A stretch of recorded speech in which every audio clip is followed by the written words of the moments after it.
Okay, so today I am going to walk you through cutting your blocks. If you made the fat quarter friendly version, then your blocks are already in quarters. Let me grab one of mine. So here's one of my blocks from the fat quarter friendly version. You can see like that. So if you made that version, then you can just skip this step.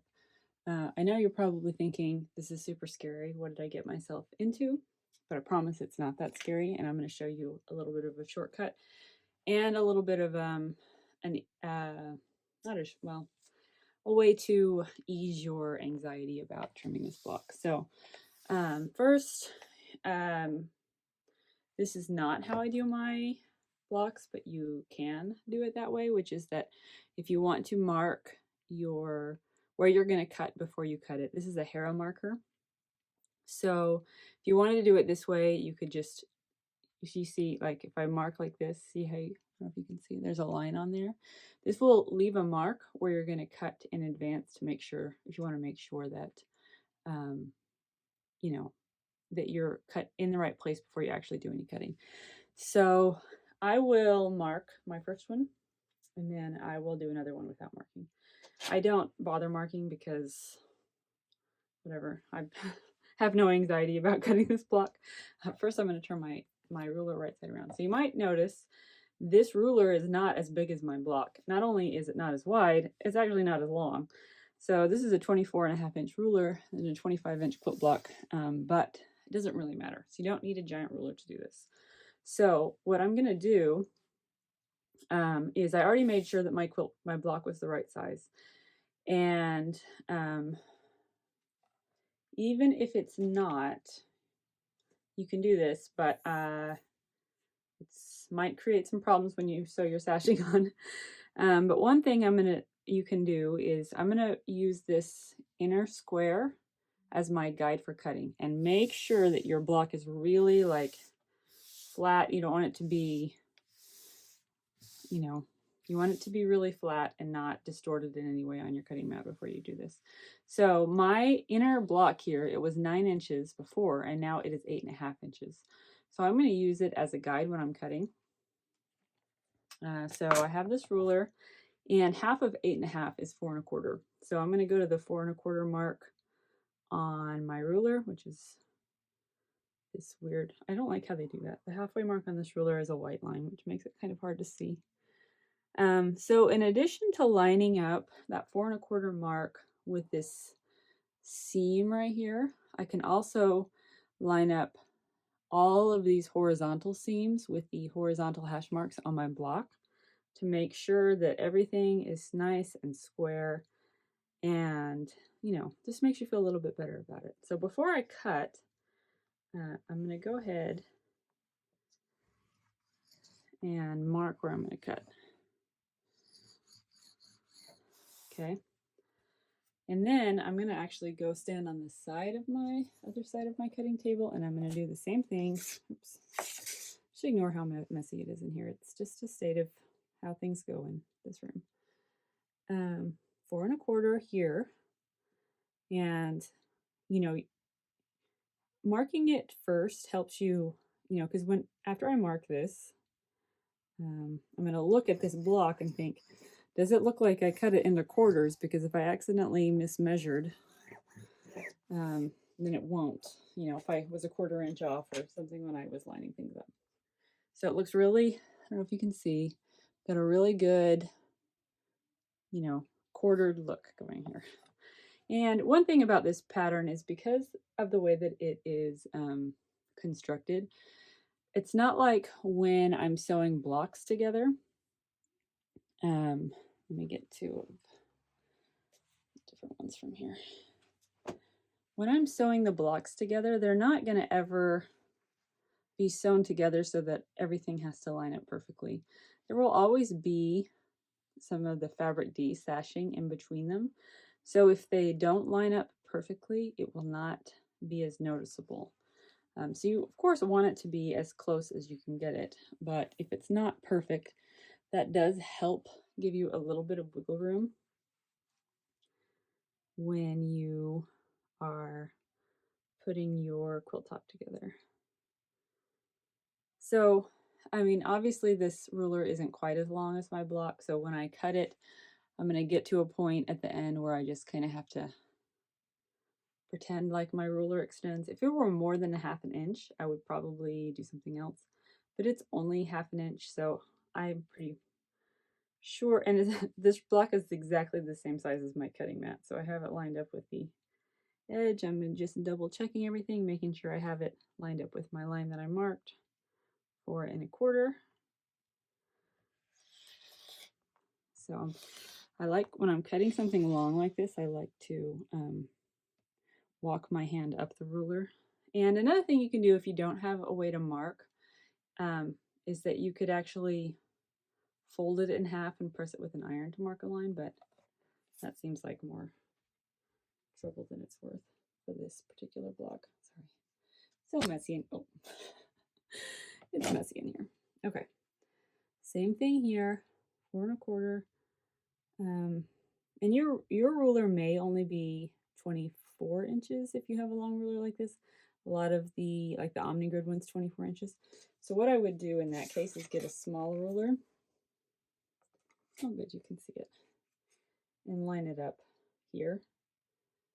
It'll just butt up right against your ruler. So I'll just go ahead and use it when I'm doing this one. Just make sure that these are nice and even. Checking my 4 1/4.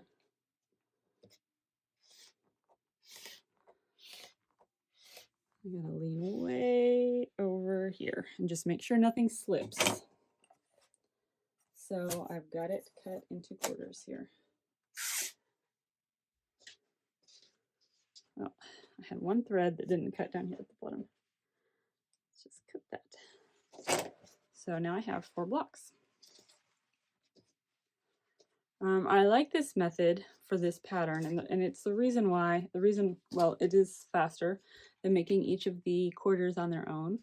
But I also like that after you cut it, look how nice and even all of these edges are. You know, on my fat quarter friendly version,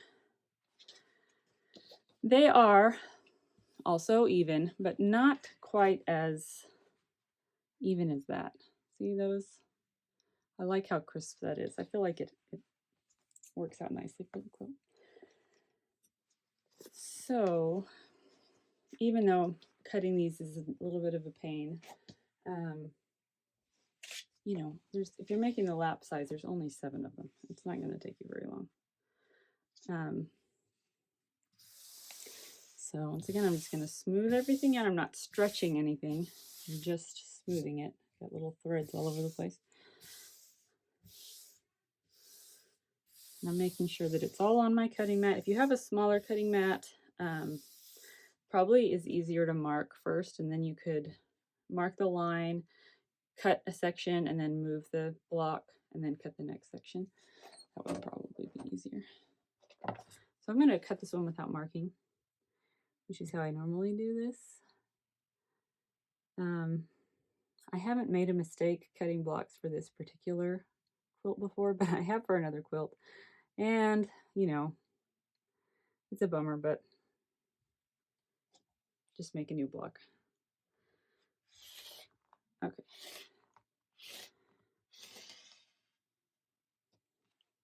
Okay.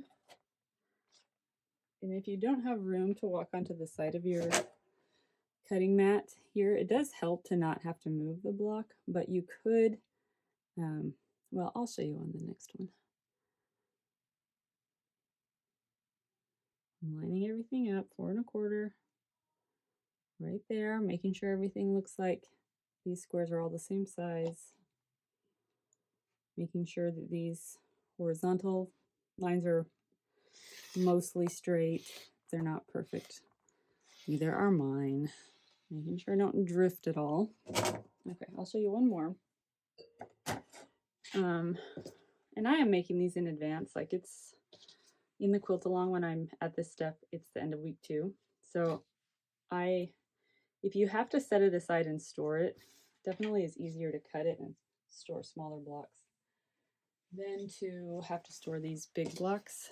I like to work ahead a little bit in a quilt along so that I can have videos and stuff ready to go. And you know, so I don't get behind in my own quilt along. Okay, so let's say I didn't have room to go over to the side and cut the second seam. If my table was up against a wall instead of just taking up the entire middle of my sewing room, so you can hardly walk around it. Okay, lining up the 4 1/4 inch mark, looking at my horizontal lines. Looks good. Okay. You can tell I didn't quite get that top. Okay, so I'm gonna set this aside. And now I'm just gonna cut, if you don't wanna have to cut that long seam again, spread it out nicely. 4 1/4, and now this should also be 4 1/4. So notice I have marked, I have it on 12 here, and then 1/4 inch past 8, so I can see that I have it cut in quarters. And you should all be the same size after you cut them. And then I'll do the other one.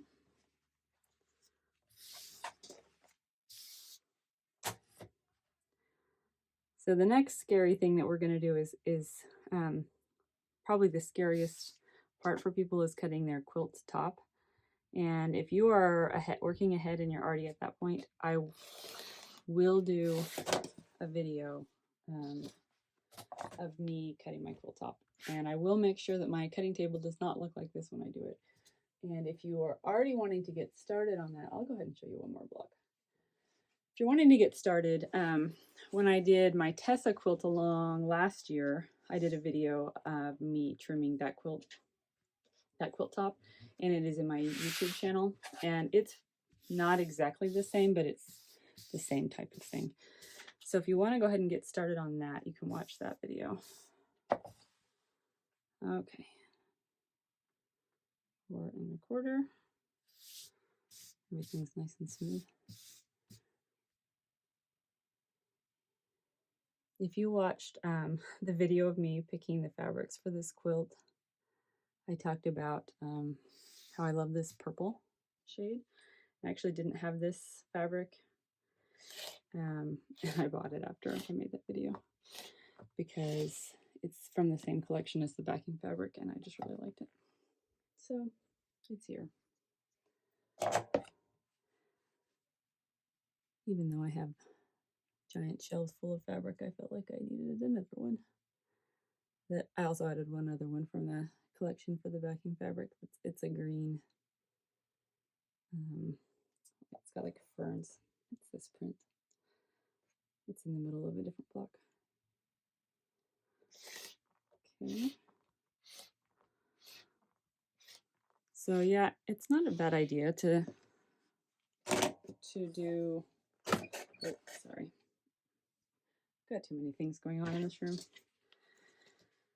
To not have to cut that long seam, to do, you know, once you cut the first, make the first cut, then do the second two separately. But I'll show you the fabric, the other fabric I bought. It's this fern. I felt like I was too low on greens, so it's not very green. I mean, it's green, obviously, but there's a lot of white in there too, but I liked it. I thought it was unique. Okay. 4 1/4. I'm going to scoot this up so that I have a little more room. And I know I've talked about this before, but this Creative Grids ruler has all kinds of like anti-slip texture on the back, and it makes it much easier to cut without the ruler slipping, because it's a major bummer to put all the work into the block and then, you know, have the ruler slip to the side when you are cutting and then have to make it again, or have to try to figure out what to do with that. Okay, I'm going to do this, and then I'm going to actually walk around the thing that's holding my camera so I don't have to lean so far over. There we go. I have this like arm thing holding up my phone so I can make this video, and it's a little bit in the way. can't tell, I think I've hit it at least 3 times while I've been making this video. Okay, I'm just gonna do all of them. Let's just finish it up. Okay, next I've got this guy.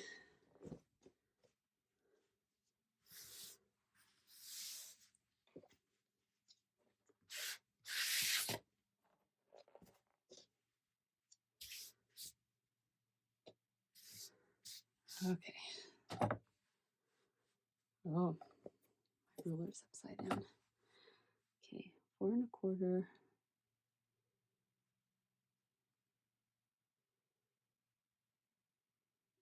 There we go. Everything looks good.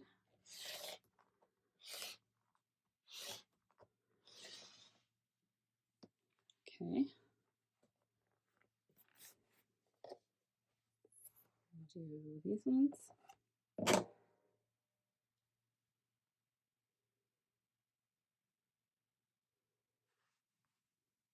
Move that up.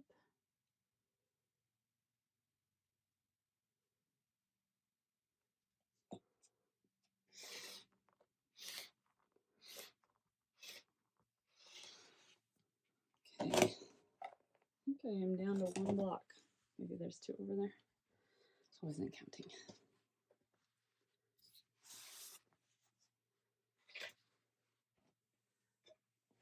Last one. So if your block ended up, like if you measure this and it's not 8.5 inches, just take whatever size it is and divide by 2, and that's, so let's say this center thing was 8 1/4 instead of 8.5. So then you do 4 1/8. You'd line it up with the 1/8 mark here instead of the 1/4 mark. So that should, as long as you used a consistent seam allowance for your whole block, that should work, but it's gonna create some problems when it comes to adding your sashing, since your sashing will not be the right size. So hopefully you got a good scant 1/4 inch, and cut your fabrics accurately, and this should be exactly 25 inches across.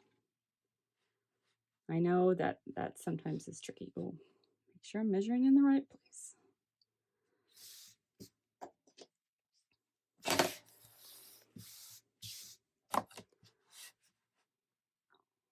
And like I said, a little bit of inaccuracy can kind of be, you know, if you've ever hung up like a shelf on the wall, hung something on the wall, and it's metal, and so you have to measure, like, you know, 2 screws go, you know, and you hook the shelf on where 2 screws go, and the shelf is metal, and there's absolutely no wiggle room because, you know, I don't know, don't listen to me.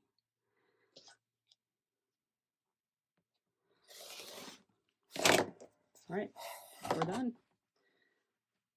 That is all we're doing this week. So if you successfully cut all those, you are off the hook until next week. So there we go.